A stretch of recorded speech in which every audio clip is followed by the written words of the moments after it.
제가 그래서 이번 주는요, 출애굽기 15장 26절 말씀 통해서 치료하시는 여호와, 이런 제목으로 말씀을 준비했습니다. 오늘날 많은 사람들 가운데 가장 큰 관심사가 뭘까? 여러분의 관심사가 뭡니까? 출세 문제, 또 뿐만 아니라 돈 문제, 돈을 많이 벌어야지.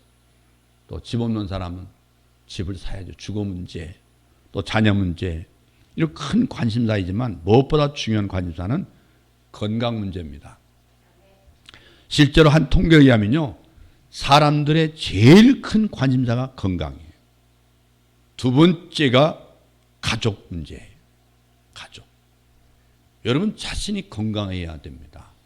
건강한 것이 성령 충만한 사람이에요. 건강한 사람이 바로 은혜 받은 사람이에요. 두 번째는 여러분들이 교회보다 더 중요한 가족이 건강하다. 가족이 복을 받아야 돼요. 중요한 건 그렇습니다. 가정이 중요한 거예요. 가정이.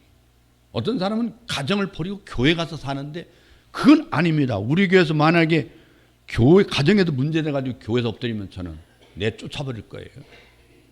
가정이 병들면 교회도 병들게 돼 있는 거예요. 가정과 교회는 뗄 수 없지만 무엇이 문제냐? 저는 경우가 달렸습니다. 가정이 우선입니다. 교회가 먼저가 아니에요. 가정이 무너지면 교회도 무너지게 돼 있어요. 여러분 가정이 얼마나 중요합니까? 그처럼요, 건강한 사람들이 가장 원하는 것이고, 건강은, 그리고 하나님께서도 가장 원하는 게 건강이에요. 그런데 왜 하나님은 병이 있게 하실까? 이 병의 근본 원인은 원죄 때문에 그렇지만 병이 주어지는 몇 가지 목적이 있어요. 첫째는 범죄에 대한 징계 목적으로 주어지는 병이 있습니다. 구약 성경에 보면요, 사람이 잘못하면 무슨 질병을 내리는 이야기가 여러 차례 나와요. 근데 성경에 나오는 그 미리암, 게하시, 우시야, 여로보암 또는 박수, 엘루마, 이런 사람들이 병이 죄 때문에 생긴 병이었어요. 죄. 이 병은 진실로 회개하면 고침받습니다. 두 번째는 부주의한 삶에 대한 이 경계의 목적으로 주어지는 병이 있어요. 우리 몸은요, 아주 정직합니다. 몸이 정직해요. 왜냐하면 과로하고 과식하고 과음하면 병 들 수밖에 없어요. 그래서 이 병은 절제하며 자기 관리를 잘하면 건강해집니다. 세 번째는 신앙 단련을 목적으로 주어진 병이 있어요. 이 사도 바울을 괴롭혔던 지병이 그런 종류의 병입니다. 사도 바울도요, 능력 있는 종이잖아요. 근데 바울의 지병은 간질병으로 알려지기도 하고 어떤 의장병으로도 알려져 있어요. 정확하게 어떤 병이라고 하는 게 아직도 정설이 없습니다. 바울은 그 간질병을 떠나기를 3번 간절히 기도했지만 이 고린도후서 12장 9절에 보니까 하나님께서 이런 음성을 주셨어요. 내 은혜가 내게 족하도다. 이는 내 능력이 약한 데서 온전해짐이라. 이 병은 하나님께서 교만하지 않고 하나님께 교만하지 않고 하나님을 온전한 자녀가 되도록 허락한 병이에요. 네 번째는요, 하나님의 영광을 목적으로 주어진 병이 있어요. 나사로가 병들었을 때 주님은 요한복음 11장 4절에 말씀했어요. 이 병은 죽을 병이 아니라 하나님의 영광을 위하며 하나님의 아들로 이를 인하여 영광을 얻게 하려 함이라. 가끔요, 이 병이 들었다가 하나님의 은혜로 낫게 될 때 하나님의 살아계심을 체험하고 하나님께 감사하고 영광을 돌리게 됩니다. 그런 목적을 위해서 병이 주어진 경우도 있습니다. 그처럼요, 이 병은 여러 가지 원인과 목적 때문에 주어지는데, 그렇다면 병들었을 때 우리 믿는 성도는 어떻게 되느냐? 내가 병들었으면 첫째, 빨리 병원에 가야 합니다. 빨리 병원에 가야 돼요. 여러분 잘 들으세요. 하나님은요, 병 고치는 능력을 사람들에게 나눠주셨습니다. 그것이 바로 병 고치는 은사예요. 가끔 보면요, 은사를 기적적이고 신비한 재능으로만 생각하지만 사실은 의사의 의술과 현대의학과 현대의약품도 다 하나님 주신 선물이에요. 그건 믿는 자나 믿지 않는 자에게 똑같이 주시는 일반 은총이라고 말해요. 가끔 보면 기도를 통해서 기적적으로 치료받는 것은 하나님의 은혜고 병원에서 치료받는 것은 은혜가 아니라고 생각하는 분들이 가끔 건강하지 못한 신앙 가진 성도들이 가지고 있어요. 여러분, 아주 잘못된 생각이에요. 하나님께서는 이 세상의 모든 일을 일반 은혜로 이끌어 가세요. 기적은요, 특별한 경험에 허락한 은혜예요. 여러분, 신앙의 진수는 특별 은혜에서 하나님의 은혜의 손길을 깨닫고 감사하는 것이 아니라 일반 은혜에서 하나님의 은혜의 손길을 깨닫고 감사하는 거예요. 오늘 여러분들이 지금 교회까지 걸어오신 것만 해도 감사한 거예요. 그 일반 은혜예요. 일반 은혜. 여러분, 이 사실을 깨달아야 돼요. 영안이 있는 사람은요, 범사에 감사합니다. 모든 일에. 눈에 보이는 화려한 것에 쉽게 현혹이 되지 않습니다. 그 원리도 모르고 기적을 체험하겠다고 돌아다니면 바람직한 성도가 되지 못합니다. 여러분, 신앙생활에서 특별한 존재가 되려고 하면요, 특별한 존재가 되기보다는 비정상적인 존재가 되는 경우가 많아요. 병원을 찾으면 마치 믿음 없는 사람 것처럼 생각하는 비이성적인, 비정상적인 생각에 빠지지 말고 병이 들었으면 빨리 병원 찾아가야 합니다. 진짜 믿음이 좋은 사람은 병원을 주시고 의사 선생님을 주시고 의약품을 준 하나님께 감사하는 거예요. 감사. 이게 가끔 영성 있고 은사가 있다고 하는 분들 중에는요, 일반 은혜를 거부해요. 그리고 특별 은혜를 바라면서 하나님을 시험하는 분이 있어요. 예를 들면 맹장이 걸렸으면 병원에 가서 수술하면 간단히 치료하는데, 근데 거기다가 귀신아 불러가라 그러면서 무슨 때리다가 결국에는 맹장이 터져가지고 심각한 지경에 있는 사람이 있어요. 그래서 결국에는 죽어버린 경우가 있단 말이에요. 가장 어리석은 거예요. 제가 서울에서 목회할 때 아침에 일찍이 우리 집사님이 전화 왔어요. 어르신 노인 양반이. 목사님, 우리 며느리가 귀신 들렸어요. 빨리 신방 와서요. 목사는 아침밥도 먹을 시간도 없어요. 쫓아갔습니다. 딱 보니까 맹장이 지금 문제가 돼 있어요. 내가 기도하다가 기도만 해주고 병원에 전화해가지고 빨리 병원 가야 한다고. 아니라 다를까 병원 가니까요, 맹장이 터지기 직전이에요. 모든 사람들은 무조건 병들면 귀신이 들렸다고 해요. 귀신. 아주 잘못된 생각이에요. 여러분, 그건 영성이 있는 게 아니고 미신을 믿고 있는 거나 마찬가지예요. 성경은 모든 병을 귀신 탓이라고 하지 않습니다. 마태복음 4장 24절에 보면 이런 말씀이 있어요.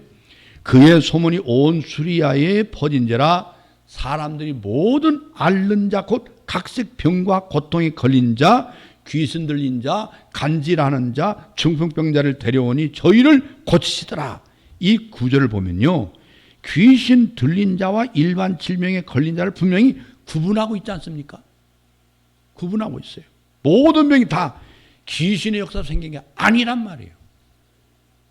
병원에서는 귀신 안 쫓아내도 병 잘 고치잖아요.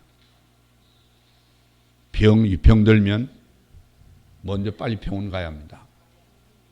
일반 은혜와 특별 은혜를 혼동하지 말아야 돼요. 가끔 어떤 분은요, 치유기도 후에 믿음으로 약을 끊으라고 하는 분이 있어요. 그 위험한 얘기예요. 그것도 큰 잘못이에요. 그래가지고 결국 환자가 잘못된 경우가 많거든. 많습니다. 여러분, 그게 믿음이라고 생각하지 마세요.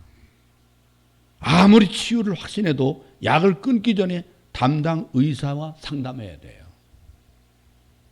영성이 있는 척하는 사람은 현대 의술의 도움을 받는 걸 믿음이 부족한 증거로 몰아가는 게 그게 잘못됐단 말이에요. 절대로 현대 의술도 병을 고치게 해서 하나님께서 허락하신 치유의 도구예요. 이 치유 도구, 특별히 치유 기도와 의술은 상호 배타적이거나 모순이 아닙니다. 의사 선생님들도 수술 끝내놓고 마지막 뭘 합니까? 그렇지 않은 의사들은요, 기도합니다. 하나님, 저희 의술을 가지고 이 환자의 수술을 했습니다. 이 환자에게 생명을 주신 분은 여호와 하나님입니다. 하나님께 기도해요. 하나님께서 만병의 근원이 아니라 하나님이 인간을 지으셨잖아요. 그러니까 하나님께 기도해, 의사 선생님들도. 근데 우리는 병원 가면 믿음이 없는 것으로 잘못된 생각 가지고 있단 말이에요. 마가복음 2장 17절 말씀 보면 예수님도 때로는 자신을 의사로 비유하셨어요. 병든 자를 위한 치료를 호의적으로 보여왔어요. 두 번째는요, 치유를 위한 기도를 해야 합니다. 병 낫기를 원하십니까? 기도하세요. 자, 병들면 빨리 병원으로 가라는 말은 병원만 의지하는 말이 아닙니다. 아무리 병원이 병을 잘 고쳐도 하나님께서 지켜주시고 병을 낫도록 도와주셔야 되는 거예요. 어떤 경우에는 아주 간단한 병으로 생각했다가 죽는 경우도 있잖아요. 그러므로 병원 치료와 더불어서 기도해야 돼요. 기도. 저 솔직히 귀신 많이 쫓아냈어요. 심지어 기도에 죽은 사람이 살아났어요. 제가 부여에서 목회할 때, 와정교에서 목회할 때요. 아버지가 죽었다고 새벽 1시에 중학생이 찾아왔어요. 그래서 밤중에 찾아갔어요. 그러니까 남편이 죽고 아들이 죽었다고 지금 현재 온 집안이 지금 불을 환히 켜놓고, 내가 그때는 목사도 아니고 전도사 때인데 내가 가면 죽은 사람이 살아날 걸 믿었는지 날 기다리고 있는 거예요. 근데 그 아들 중학교 3학년짜리만 교회 나오지 부인도 어머니도 예수 안 믿고 부인, 어머니는 무당이에요, 무당. 1시간 반 동안 기도했습니다. 하나님이 살려주셨습니다. 살아나서 교회 집사로서 하나님을 헌신하다가 하나님의 부름받고 그분도 천국에 가셨어요. 여러분, 제가 치유 기도를 부인하는 게 아니고요, 하나님의 신 역사를 부인하는 게 아니에요. 자, 우리가 병원 치료와 더불어 기도해야 됩니다. 이 초대교회는요, 이 치유 기도가 아주 중요한 사역이었어요. 오늘 병원에 가면 쉽게 치료될 병들도 당시에는 대부분 어떤 방법으로 치료해서 자연 치유나 기적에 의존할 수가 없었어요. 반면에 오늘날은 상당한 질병이 의술로 다 고칩니다. 그렇기 때문에 옛날만큼 신유 기도에 전적으로 의지하지 않는 것 같습니다만은 또 그렇지도 않죠. 그러나 의술이 보급되지 않는 그 오지나 급한 상황에서 주변에 병원이 없으면요, 치유 기도에 의지하는 거예요. 저희 아버지가 제가 막 예수 믿는, 어머니 예수 믿는 거 핍박을 했고 그랬거든요. 어느 날 갑자기 떼굴떼굴 둥글면서 아프다고 하는데 병원이 어디 있어요? 언제 그 밤중에 뭘 어디 전화도 없고 방법이 없는 거 아니에요? 방법이. 읍내까지 30리길 어떻게 가야 되냐고 사실. 그래서 어머니가 기도하는데요, 기도하고 나서 조용해졌어요. 떼굴떼굴 둥글던 아버지가. 그때 어머니를 인정했습니다. 그렇게 떼굴떼굴 둥글는데 기도한 후에 깨끗이 나았어요. 깜짝 놀랐어요. 여러분, 하나님께서 역사하시면 고치십니다. 고치십니다. 불치병이 걸리더라도 기도할 때 역사 나타나요. 가끔 신유의 은사를 특정한 사람의 전유물로 생각하는 것도 그 잘못된 거예요. 초대교회 당시에도요, 그 사도들도 원할 때마다 항상 병을 고쳤던 건 물론 아니에요. 신유의 은사는요, 필요한 상황에서 제한적으로 주어지거든요. 그렇기 때문에 누가 신유 은사를 받았다고 몰려다니는 것도 어리석습니다. 누구든지 신유를 구하면 신유를 체험할 수 있습니다. 여러분, 저도 이제까지 목회하면서 자랑이 될까 봐 얘기하지 않아서 그렇지 병든 사람 많이 고쳤어요. 기도할 때 기도만, 저는 축복 기도했는데 아이들도 말이 어려워서 못하고 갔다가 나는 축복 기도했죠. 축복 기도했는데 그 뒤에 날에는 알았어요. 애가 수집에서 말 못했지만 저는 축복 기도했는데 축복 기도 받고 병이 싹 나섰어요. 하나님의 역사는 지금도 하나님 살아계시거든요. 누구나 신유를 체험할 수 있습니다. 여러분도 그렇기 때문에 모든 사람이 치유 기도를 해야 합니다. 자랑하듯이 떠벌리듯이 하지 않아야 됩니다만 또한 병을 고쳐서 사람들 깜짝 놀라게 하고 명성을 얻겠다는 생각으로 또 기도해도 안 되는 거예요.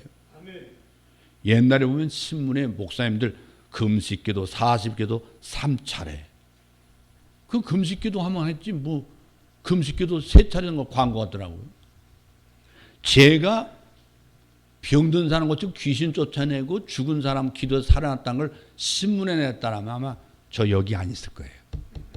여기 안 있을 거라니까요.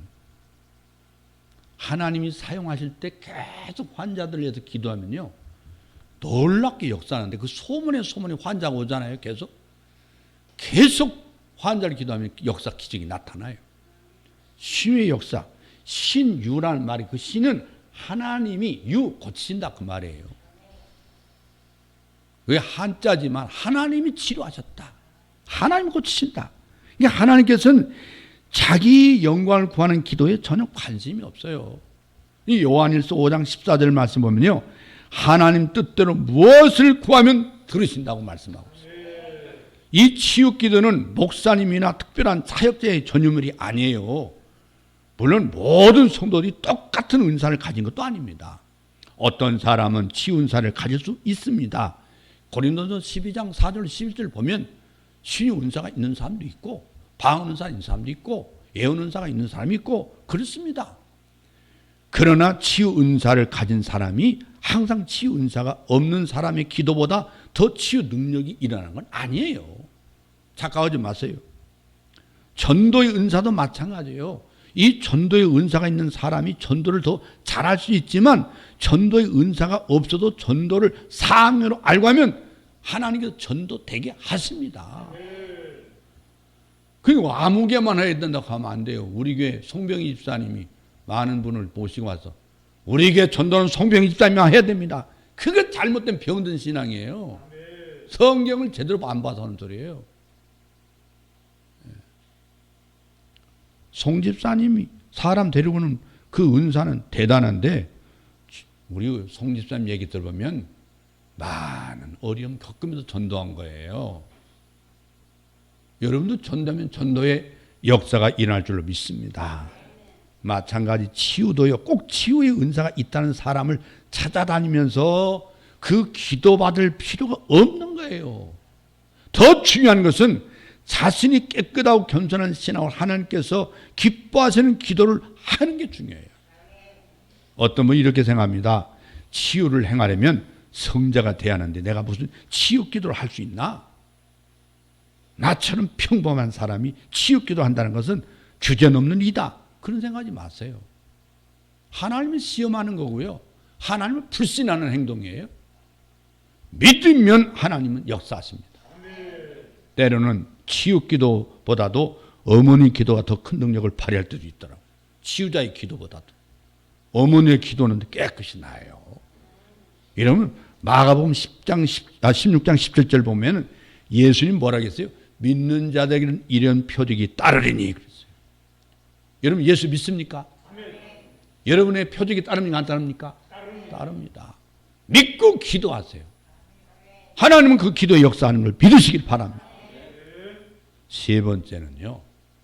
여러분 병 들었습니까? 하나님을 바라보라는 겁니다. 오늘 보면 하반절 말씀 보세요. 나는 너희를 치료하는 여호와다. 나는 너희를 치료한다. 하나님 우리를 치료하신 하나님이에요. 오늘 여러분 자신이 병든 걸 아시죠? 여러분 병든 부분을 향해서 말씀하십시오. 아무개야 내 속에 이런 병이 깨끗한 받을지어다. 마음속 선언해 보세요. 우리 다 같이 한번 해보세요. 시작. 우리 다 같이 하라니까. 병이 안 나고 온 사람만 있습니까? 창피해서? 창피하면 역사가 안 나타나는 거지. 믿음으로 선언하세요. 하나님 뭐라겠어? 나 있는 너희를 치료하는 여호와라고 말씀합니다. 그 하나님 믿습니까? 이 시간 선언하시기 바랍니다.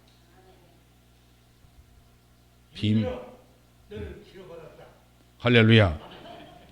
하나님은요, 우리를 치료하시는 하나님이에요. 하나님은 우리가 건강하는 걸 원하십니다. 건강이요. 예수님도 마찬가지예요. 복음서, 마태복음, 마가복음, 누가복음, 요한복음 보면요, 예수님께서 행하신 그 35가지의 기적 중, 그 분류했을 때, 그 26개가 병 고치는 기적이에요. 그러니까 그만큼 주님께서 사람들이 건강하게 사는 걸 원하시는 거예요. 그렇잖아요. 영혼이 잘된 같이 뭐가 잘되고? 범사가 잘되고. 세 번째 뭐 하기를 원하노라? 건강하기를 원하노라. 할렐루야. 건강은 하나님 뜻이에요. 여러분 마태복음 8장 2절 보면요, 문둥병자가 예수님께 나와서 기도합니다. 주님이 원하시면, 주여 주님이 원하시면 저를 깨끗하게 할 수 있습니다. 그때 주님께서 분명히 말씀했어요. 내가 원한다. 깨끗한 받을지어다. 할렐루야. 그럼 우리도 건강을 좋아하지만 하나님은 우리보다 더 좋아하신단 말이에요. 왜냐하면 하나님께서 우리의 생명을 창조하셨기 때문에. 창조하셨어요. 하나님은 지금도 우리에게 그 하나님의 생명을 나누기를 원하십니다. 그렇기 때문에 우리의 영혼이 하나님께 행할 때 하나님의 치유의 능력도 임하게 될 줄로 믿습니다. 신유의 능력이 나타나게 하는 그 본질적인 통로가 뭐예요? 믿음이에요. 다 같이 믿음. 믿음. 그러나 믿음 때문에 꼭 치유가 일어나면 또 아니에요. 또 오늘 많은 치유 기도자들이요 범하는 가장 큰 잘못 중에 하나 뭔데요? 기도해도 병이 낫지 않는 병자에게 당신 말이야 믿음이 없어서 그래 이렇게 책망하는 분이 있잖아요. 꼭 무당하고 똑같아요. 당연히 조심해. 올 1년 안에 조심해야 된다고 올 1년. 이런 사람 바깥에 못 나가. 불안해 못 나가요. 1년 조심을 하겠으니 어떻게 될 줄 알아. 그래서 병 걸리는 거예요. 여러분 1년 안에 2일 저일 안 일어난다는 사람 어디 있습니까? 예수 믿어도 일어나고 안 믿어도 일어나. 근데 거기에 속으면 안 된단 말이에요. 그걸 노리는 게 무당들이 하는 일이에요. 무당들이 하는 일이에요. 인간의 심리적, 종교적인 심리입니다. 거기에 적중하게 걸려들면 그만 무당이 원하는 대로 일이 터지는 거예요. 여러분 믿음이 치유를 꼭 있게 하는 건 아니에요. 믿음은 병을 무조건 부인하는 무조건적인 맹신도 아니에요. 치유를 위한 믿음이란 치료하신 하나님께서 최상의 길을 허락할 걸 믿습니다. 하나님의 손길에 자신을 온전히 맡기는 게 믿음이에요. 꼭 낫겠다 이 집념보다 죽으면 죽으리라 하나님을 절대로 신뢰할 수 있기를 바랍니다. 할렐루야. 그렇다 마음속에 오늘 이 설교 듣다 보니까 내 병을 못 고치겠구나 그런 생각하지 마세요. 오늘 문 열고 나갈 때 깨끗한 받을지어다. 할렐루야. 여러분 우리는 하나님께 간절히 기도한 뒤에 그 다음에 하나님 뜻을 잠잠히 기다리란 말이에요. 이 기도를 열심히 하는 것만큼 하나님 앞에서 잠잠히 있는 것도 중요한 거예요. 어떻게? 믿음으로 기다려야 돼요. 기다려야 돼요. 하나님께서 응답하실 걸 믿고 기다리는 거예요. 여러분 의사가 줘주는 약사가 주는 약은 어떻게 먹습니까? 그 믿음인데 그 믿음도 하나님 역사하는데 말이에요. 약사가 준 것도. 하나님 앞에 기도해놓고 의심을 먼저 해요. 마음이 불안한 거예요. 불안한 것 자체가 믿음이 없는 거죠. 믿지 않는 거죠. 내가 하나님을 잠잠히 바라보면 하나님께서 나를 보고 계심을 깨달아야 돼요. 하나님께서 지금 나를 보고 계신다. 어느 날 이천동에서 목회하시는 한 목사님이요, 새벽 기도를 인도하려고 역천동 집을 나섰는데, 그런데 그날따라 택시가 없는 거예요. 새벽 기도 시간은 점점점 다가오는. 발을 동동동 구르다가 가까스로 택시를 잡았어요. 이제 20분 빼기 여유가 없었어요. 근데 문제는 신호등이잖아요. 신호등. 근데 조바심이 나서 목사님이 엄격하게 빨간불이 있을 때 택시 운전자에게 재촉해서요, 기사님 그냥 갑시다. 믿음이 되게 좋죠. 네, 목사님이 믿음 좋아. 그때 그 운전 택시기사 뭐라고 대답한 줄 아세요? 손님, 사람은 보지 않지만 하나님은 보고 계십니다. 그 말 듣고 목사님 마음이 크게 찔렸다고 했어요. 왜 사람이 죄에 빠집니까? 나를 보기 전 하나님을 의식하지 않아. 하나님을 보지 않기 때문에 그래요. 하나님께서 지금 나를 보고 계신다 그런 생각하면 우리는 내 마음대로 살지 못합니다. 진실하게 살 수밖에 없잖아요. 저는 우리가 하나님 앞에서 진실하고 겸손한 마음으로 설 때 하나님 놀라운 치유의 능력이 우리의 삶에 반드시 일어나게 됩니다. 네 번째는 마음과 영혼을 지켜야 됩니다.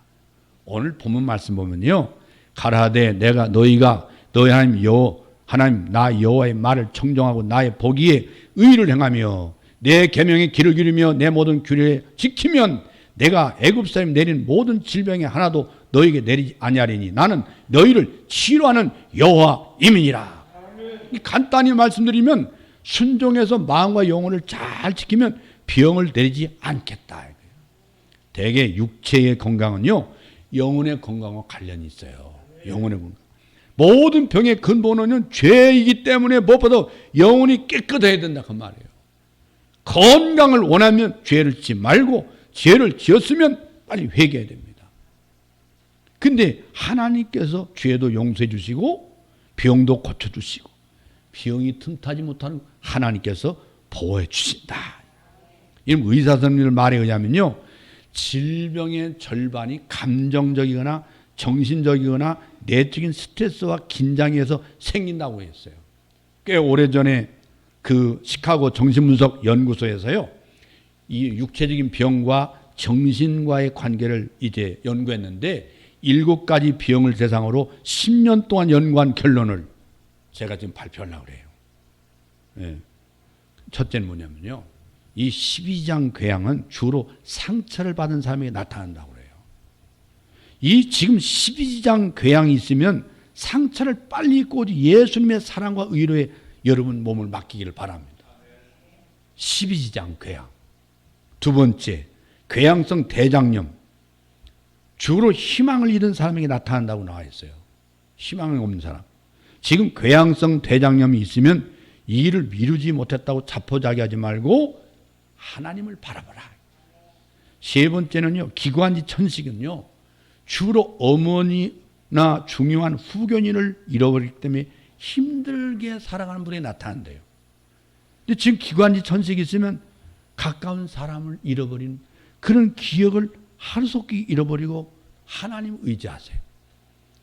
네 번째, 고혈압은요, 주로 적대적인 감정을 억제하기 힘들면서 그 감정이 밖으로 표출되지 않는 사람, 마음병 앓고 있는 사람. 지금 고혈압이 있으면 뭐 필요한 것은 용서하는 마음을 가지세요. 무엇보다도 자신을 용서하세요. 내가 너를 용서한다. 내가 너를 용서한다. 그 다음에 여러분에게 상처를 줬던 아픔을 줬던 그분을 용서하세요. 내가 너를 용서한다. 내가 너를 용서한다. 따라서 내가 나를 용서한다. 내가 나를 용서한다. 그 다음에 내가 너를 용서한다. 나한테 손가락 전 분은 의심이 있어요. 네, 내가 너를 용서한다. 다섯 번째는요, 신경성 피부염은 주로 육체적인 욕망을 억제하는데 갈등을 끈 사람에게 나타난다고 나와 있어요. 이게 신경성 피부염이 있으면 마음과 육신을 깨끗하게 유지하고 육체적인 갈망 자체에 너무 죄의식을 갖지 말아야 된단 말이에요. 하나님께서 남녀를 창조하신 것처럼 본질적으로 남녀의 육체적 갈망도 하나님께서 주신 거예요. 여섯 번째, 관절염. 여러분 고혈압처럼요, 주로 적대적인 감정을 가진 사람에게 관절염이 나타난대. 관절염. 오늘부터 이제 어디 아프다고 함부로 나한테 못 오겠다 이제 관절염 환자는 고혈압 환자보다 더 적대적인 감정이 더 크다는 거예요. 사람이 마음의 상처에 집착하면 그 아드레날린이 과다하게 분비된대요. 과다하게. 그때 이 과다하게 분비된 아드레날린을 그 신장, 콩팥이 흡수하지 못하면 그것이 떠돌다가 신체 관절에 모여서 관절염증을 일으킨다는 거예요. 관절염증. 이 관절염 증세가 있으면 고혈압 환자처럼 용서하는 마음을 가지란 말이에요. 용서해 주세요. 용서. 아멘. 용서. 최고의 기도는 용서예요. 최고의 기도. 마지막에는 갑상선이에요. 이 갑상선 기능은요, 주로 공포가 심한 사람에게 나타난다는 거예요. 마음이 불안한 사람, 뭔가 초조하고 긴장 속에 있는 사람. 지금 갑상선과 그 기능을 고생하면 하나님은 그 선하심을 생각하고 희망을 가져보세요. 사실 모든 공포의 원인은 죽음인데 죽음조차 성도들에게는 비극이 아니라 승리예요. 승리. 하나님은 그 죽음을 통해 성도를 완전케 하시기 때문에 역설적으로 죽음을 통해서도 치유가 존재한단 말이에요. 그렇기 때문에 영생과 부활의 소망을 가진 성도들은 너무 죽음에 대한 공포에 쌓이지 말기를 바랍니다. 자, 이제는 결론 내리라고 해요.